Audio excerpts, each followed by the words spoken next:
Indonesia adalah negara agraris yang kaya akan tanaman tropis, salah satunya pisang.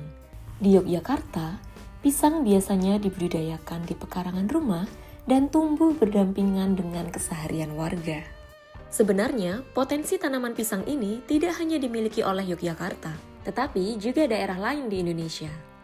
Dalam buku pedoman budidaya tanaman pisang yang disusun oleh Direktorat Buah dan Florikultura, Direktorat Jenderal Hortikultura, Kementerian Pertanian tahun 2020, terdapat berbagai wilayah sentra pisang di Indonesia.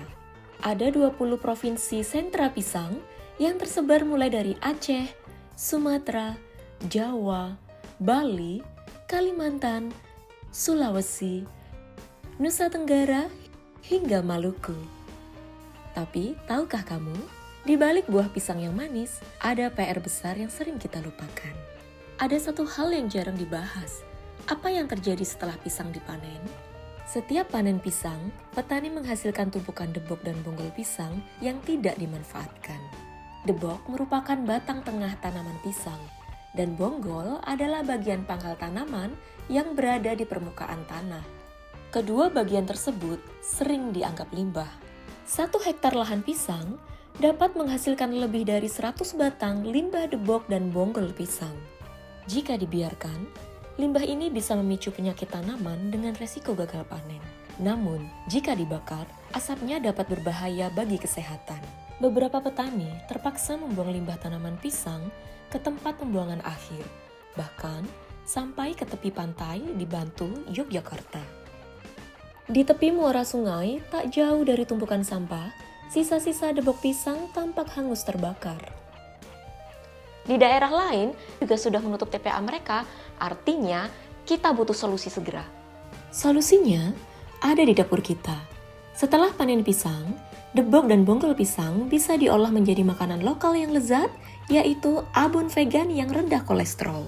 Tidak hanya enak, olahan pangan lokal ini juga sehat dan ramah lingkungan. Proses pengolahannya pun mudah. Bonggol yang sudah bersih direbus bersama bumbu, dihaluskan, lalu ditumis dengan rempah lokal. Semua bahan bisa didapat dari warung sekitar, dan bumbunya bisa disesuaikan dengan selera. Siapa sangka, bagian pisang yang biasa dianggap limbah ternyata menyimpan harta karun gizi. Menurut penelitian Lubis dan kawan-kawan pada tahun 2023, bonggol pisang punya kandungan gizi yang luar biasa dan bisa menjadi sumber pangan bagi masyarakat. Dengan kandungan serat dan mineral penting seperti kalsium dan fosfor, olahan bonggol pisang bisa membantu mendukung kekuatan tulang dan metabolisme tubuh.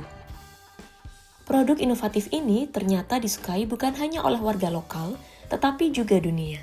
Di tahun 2024, salah satu anggota tim kami membawa inovasi ini ke ajang kewirausahaan di Australia. Inilah kekuatan pangan lokal kita.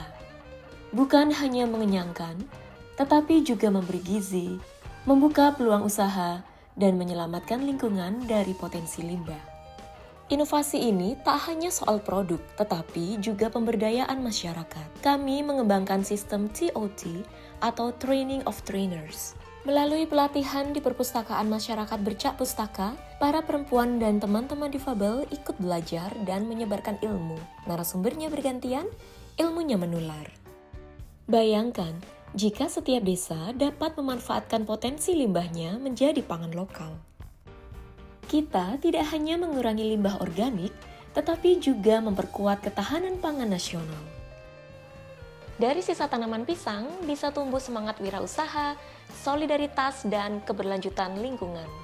Inilah salah satu wujud nyata inovasi berkelanjutan menuju Indonesia emas. Dengan menjaga lingkungan, mengurangi limbah, menciptakan lapangan kerja, dan memperkuat inklusi sosial, kita wujudkan Sustainable Development Goals. No poverty, gender equality, decent work and economic growth. Reduce inequalities, responsible consumption and production, climate action, life on land, partnerships for the goals. Karena bagi kami, masa depan Indonesia dimulai dari hal yang sederhana, salah satunya manajemen limbah pisang. Inovasi lokal, dampak global. Ayo kita dukung kegiatan ini.